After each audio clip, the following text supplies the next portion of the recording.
Texaco is an American oil brand. The company was founded by Joseph S. Cullinan, Thomas J. Donoghue, Lewis Henry Lapham, Walter Benona Sharp, and Arnold Schlaet in 1902 as the Texas Fuel Company in Benona, Texas, and then was changed to Texaco in 1959, and then was changed to ChevronTexaco in 2001. Unfortunately, in October 2001, Texaco was acquired by Chevron Corporation and then was changed to ChevronTexaco until 2005 when it became a brand of it. So, what went wrong? Is it game over for Texaco? Well, let's find out. 1902 to 1938 beginnings. Texaco was founded in Benona, Texas as the Texas Fuel Company in 1902 by Jim Hogg, Joseph F. Cullinan, Jane Warren Gates, and Arnold Schlaet. On May 1st, 1902, the Texas Company was formed from assets of Texas Fuel Assets and additional capitalization. In 1905, it established an operation in Antwerp, Belgium under the name Continental Petroleum Company, which acquired control in 1913. In 1915, Texaco moved to new 13-story offices on 1111 Rusk Street, Houston, Texas. In 1928, Texaco became the first U.S. oil company to sell its gasoline nationwide under one single brand name in all 48 states. In 1931, Texaco purchased Indian Oil Company, based in Illinois. This expanded Texaco's refining and marketing base in the Midwest and also gave Texaco the rights to Indian's Havoline motor oil, which became a Texaco product. The next year, Texaco introduced Fire Chief gasoline nationwide, a so-called super-octane motor fuel touted as meeting or exceeding government standards for gasoline for fire engines and other emergency vehicles. It was promoted through a radio program over NBC hosted Ed Wynn called The Texaco Fire Chief.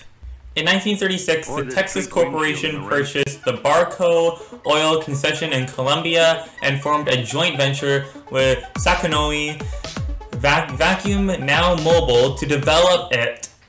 Over the next 3 years, the company engaged in a highly challenging project to drill wells and build a pipeline to the coast across mountains and then through uncharted swamps and jungles. During this time, Texaco also illegally supplied the fascist Gen. Franco faction in Spanish Civil War despite a federal fine with a total of 3,500,000 barrels, which is 560,000 meters cubed of oil. Also in 1936, marketing operations east of Suez, including Asia, East Africa, and Australasia, were placed into a joint venture with Standard Oil Company of California, SoCal, Chevron, under the brand name Caltex in exchange for SoCal placing its Bahrain refinery and Arabian oil fields into the venture. The next year, Texaco commissioned industrial designer Walter Dorwin Teague to develop a modern service station design. In 1938, Texaco introduced Sky Chief gasoline, a premium fuel developed from the ground up as a high-octane gasoline rather than just an ethylized regular product. In 1939, Texaco became one of the first oil companies to introduce a registered restroom program to ensure that restroom facilities at all Texaco stations nationwide maintained a standard level of cleanliness to the monitoring public. After the onset of World War II in 1939, Texaco's CEO Torkild Reber, an admirer of Hitler, hired pro-Nazi assistants who cabled Berlin, coded information about ships leaving New York for Britain and what their cargoes were. This espionage easily enabled Hitler to destroy the ships. In 1940, Reber was forced to resign when his connections with German Nazism and his illegal supply of oil with fascist forces during the Spanish Civil War were made public by Herald's Tribune through information produced by British Security Coordination. Life magazine portrayed Reber's resignation as unfair, advocating that he only dined with Westrick and lent him a company car. During the war, Texaco ranked 93rd among United States corporations in the value of military production contracts. In 1947, Caltex expanded to include Texaco's European marketing operations. That same year, Texaco merged its British operation with Trinidad leaseholds under the name Regent. It gained full control of Regent in 1956, but the Regent brand remained in use until 1968 to 1969. In 1954, the company added the detergent additive Petrox to its Sky Chief gasoline, which also souped up with higher octane to meet with the anti-knock needs of new cars with high compression engines. The next year, Texaco became the sole sponsor of the Huntley-Brinkley Report on NBC TV. In 1959, the Texas company changed its corporate name to Texaco Incorporated to better reflect the value of Texaco brand name, which represented the biggest selling gasoline brand in the US and only marketer selling gasoline under one brand name in all 50 states. It also acquired McColl Frontenac Oil Company Limited of Canada and changes its name to Texaco Canada Limited. Around this time, Paragon Oil, a major fuel oil distribution company in the northeastern U.S., was acquired. Various ventures from 1964 to 1998. In 1964, Texaco introduced the Matawan service station design at a station in Matawan, New Jersey. 2 years later, Texaco replaced the long-running banjo sign with a new hexagon logo that had previously been test marketed with the Matawan station design introduced 2 years earlier. The new logo featured a red outline with Texaco in black bold lettering and a small banjo logo with a red star and green T at bottom. The following year, Regent name was replaced by Texaco at British patrol stations. In 1970, response to increasingly stringent federal emission standards that would ultimately lead to the mandating of unleaded gasoline in 1975 and later model cars and trucks, Texaco introduced lead-free Texaco as the first regular octane lead-free Texaco as the first regular octane lead-free gasoline at stations in the Los Angeles area and throughout Southern California. Lead-free Texaco became available nationwide in 1974. On November 20th, 1980, the Lake Pinier Jefferson Island disaster occurred. 2 years later, a new service station design was introduced. Several product names were also changed in the advent of self-service, including Lead-Free Texaco to Texaco Unleaded, Fire Chief to Texaco Regular, and Super Lead-Free Sky Chief to Texaco Super Unleaded. At the end of 1981 and the beginning of 1982, members of the Medellin Cartel, including the now famous Pablo Escobar, the Colombian military, the U.S.-based corporation Texas Petroleum, the Colombian legislature, small industrialists, and wealthy cattle ranchers came together in a series of meetings in Puerto Rico, Boyacá, and formed a paramilitary organization known as Metro Escazores, Deaf to Kidnappers, MAS, to defend their economic interests and to provide protection for local elites and from kidnappings and extortion. By 1983, Colombian Internal Affairs had registered 240 political killings by MAS death squads, mostly community leaders, elected officials, and farmers. On November 19, 1985, Pennzoil won a $10.53 billion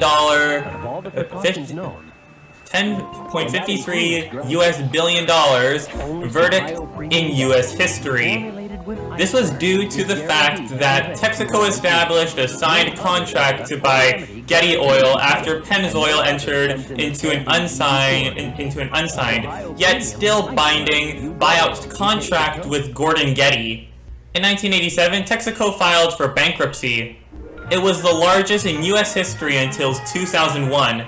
In January 1989, Texaco and Saudi Aramco agreed to form a joint venture known as Star Enterprise, in which Saudi Aramco would own 50% share of Texaco's refining and marketing operations in eastern U.S. and Gulf Coast. In 1989, Texaco introduced System 3 gasolines in all three grades of fuel, featuring the latest detergent additive technology to improve performance by reducing deposits that clog fuel injection systems. Toronto-based Texaco Canada Incorporated was sold to Imperial Oil, with all Texaco Canada retail operations converted to Esso brand. 2 years later, the company was awarded the National Medal of Arts. In 1991, non-retail Canadian operations became Texaco Canada Petroleum Incorporated, with head office in Calgary, Alberta. In 1993, several dozen tribal leaders and residents from the Ecuadorian Amazon filed a $1 billion class action lawsuit against Texaco as a result of massive ecological pollution of the area and rivers around Texaco's Ecuadorian offshore drilling site, causing toxic contamination of approximately 30,000 residents. In 1994, Texaco's System 3 gasolines were replaced by new Clean System 3 gasoline for improved engine performance. In 1995, Texaco merged its Danish and Norwegian downstream operations with those of Norsk Hydro under the new brand Hydro Texaco. This joint venture was sold in 2007 to Norwegian retail interests as YX Energy following the purchase of Hydro by Statoil. Texaco Canada Petroleum was merged into the parent in 1995. In 1996, Texaco paid over $170 million to settle racial discrimination lawsuits filed by black employees at the company. It was the largest racial discrimination lawsuit settlement in the U.S. at the time, and was particularly damaging to Texaco's public relations when tapes were released containing ethnic slurs used repeatedly by company officers at high-level corporate meetings. And now we come to the present with Chevron Corporation. In 1999, the company formed the joint venture Equilon with Shell Oil Company, combining their Western and Midwestern U.S. refining and marketing. This gave the rise to the 2006 U.S. Supreme Court antitrust case of Texaco Incorporated versus Dagger, which cleared both Texaco and Shell of any antitrust liability concerning the pricing of Equilon's gasoline. That same year, another joint venture, Motivia Enterprises, was formed with Shell Oil Company and Saudi Aramco, in which the Star Enterprise operations were merged with Eastern and Gulf Coast U.S. refining and marketing operations of Shell. In October 2000, Chevron Corporation agreed to buy Texaco for $36 billion. The merging was made effective on October 9, 2001, and Shell purchased Texaco's interest in the Equilon and Motivia joint ventures. Shell began converting its Texaco stations to the Shell brand the next year. Around 2003, due to lack of demand, Texaco closed Refinería Panama, a refinery in Cullinan, Panama. In July 2004, Chevron regained non-exclusive rights to the Texaco brand name in the U.S. The following year, in August, Texaco introduced the Chevron additive into its fuels in the U.S. and parts of Latin America. In 2007, Delek Benelux took over marketing activities for Chevron in Benelux, including 869 filling stations, mostly under the Texaco brand. Chevron Corporation also sold its Conoco stations in Mississippi to the Texaco brand name. Texaco Canada Petroleum Incorporated was dissolved in 2008, with Texaco exiting from the Canadian market. In 2010, Texaco ended retail operations in the mid-Atlantic U.S., removing its brand from 450 stations in Delaware, Indiana, Kentucky, North Carolina, New Jersey, Maryland, Ohio, Pennsylvania, Virginia, West Virginia, and Washington, D.C. And there's the history of Texaco. Is it really game over for Texaco? Well, with more gas stations, with more Texaco stations becoming new gas stations under new names, it might just be game over if this continues. And as we saw before, Texaco has filed for bankruptcy earlier, because they have basically filed out for bankruptcy back in the 1980s, so it might just be game over for them and it might be game over for them if they cannot survive in the upcoming years. But if they can survive in the upcoming years, then it may not be game over for them. Anyways, this is where I'm gonna end off today's video. If you guys happen to enjoy this video, please make sure to hit that like button, and also don't forget to subscribe because I do videos every single day. And also don't forget to ring that notification bell so you never miss a single video that I upload. And also don't forget to subscribe and ring the notification bell on my second channel. My second channel will be the third link in the description below. And if you guys would like to send me fan art, you guys can send me fan art on my Instagram. My Instagram will be the second link in the description below. And if you guys would like to join my Roblox fan group. My Roblox fan group will be the first link in the description below. And if you guys would like to follow me on Twitter, my Twitter will be the fourth link in the description below. And if you guys would like to follow me on Reddit, my Reddit will be the fifth link in the description below. And if you guys would like to follow me on TikTok, my TikTok will be the sixth link in the description below. And if you guys would like to check out my Facebook page will be the seventh link in the description below. And until then, I will see you guys in the next one. Goodbye!